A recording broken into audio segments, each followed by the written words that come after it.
Loan नहीं भर पाने वालों को सुप्रीम कोर्ट ने दी राहत, बैंकों को बड़ा झटका। बैंक से लोन लेने के बाद कई लोग इसे विभिन्न कारणों से चुकाने में असमर्थ हो जाते हैं। ऐसे में बैंक उनको डिफॉल्टर की श्रेणी में डाल देते हैं, लेकिन बैंक ऐसे ग्राहकों को सीधे इस कैटेगरी में नहीं डाल सकेंगे। इसे लेकर सुप्रीम कोर्ट ने विशेष व्यवस्था करने का निर्देश देते हुए अहम फैसला सुनाया है। सुप्रीम कोर्ट के इस फैसले से बैंकों की मनमानी पर भी रोक लगेगी।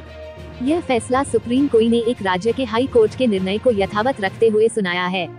आइए जानते हैं इस बारे में विस्तार से। ये कहा है सुप्रीम कोर्ट ने, बैंक लोन लेने पर उसे चुका पाने में ग्राहक के असमर्थ होने के एक मामले में सुप्रीम कोर्ट ने अहम फैसला सुनाया है। सुप्रीम कोर्ट ने इस पर फैसला देते हुए कहा है कि ऐसे लोगों का पक्ष सुने बिना उनके खातों को फ्रॉड घोषित नहीं किया जा सकता। लोन लेने वाले यानी बैंक से कर्ज लेने वाले को सुनवाई का अवसर दिया जाना भी जरूरी है। कोर्ट ने ये भी कहा है कि लोन लेने वालों के खातों को फ्रॉड के वर्गीकरण से गंभीर सिविल परिणाम होते हैं। ये लोन लेने वालों को ब्लैक लिस्ट में डालने के बराबर ही है, इसलिए उधारकर्ताओं को सुनवाई का अवसर दिया जाना आवश्यक है। हाई कोर्ट के फैसले को सुप्रीम कोर्ट ने रखा बरकरार। सुप्रीम कोर्ट ने ये भी कहा है कि जब कोई ग्राहक लोन नहीं चुका पाता है तो उसके कई कारण हो सकते हैं। ऐसे में फ्रॉड घोषित करने की कार्रवाई से पहले उसका पक्ष या तर्क जानना जरूरी है। बैंक की ओर से इस तरह का फैसला एक तर्कपूर्ण आदेश द्वारा किया जाना चाहिए।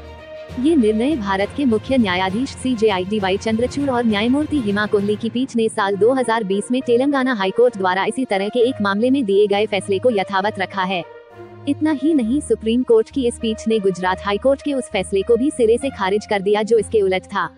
ये कहा था तेलंगाना हाई कोर्ट ने। इस मामले में तेलंगाना हाईकोर्ट ने कहा था कि लोन न चुका पाने वाले पक्ष को सुनवाई का अवसर देना चाहिए। ये नियम आवश्यक समझते हुए लोन न चुका पाने वाले को फ्रॉड घोषित करने से पहले लागू किया जाना चाहिए। सुप्रीम कोर्ट ने ऐसे मामलों के संबंध में बैंक को सही रवैया व नियम अपनाने की बात पर जोर देते हुए कहा कि ऑडी अल्टरम पार्टेम के सिद्धांतों को भारतीय रिजर्व बैंक द्वारा बैंक खातों के धोखाधड़ी खातों के वर्गीकरण पर जारी नोटिफिकेशन में पढ़ा जाए। राष्ट्र चंडिका न्यूज।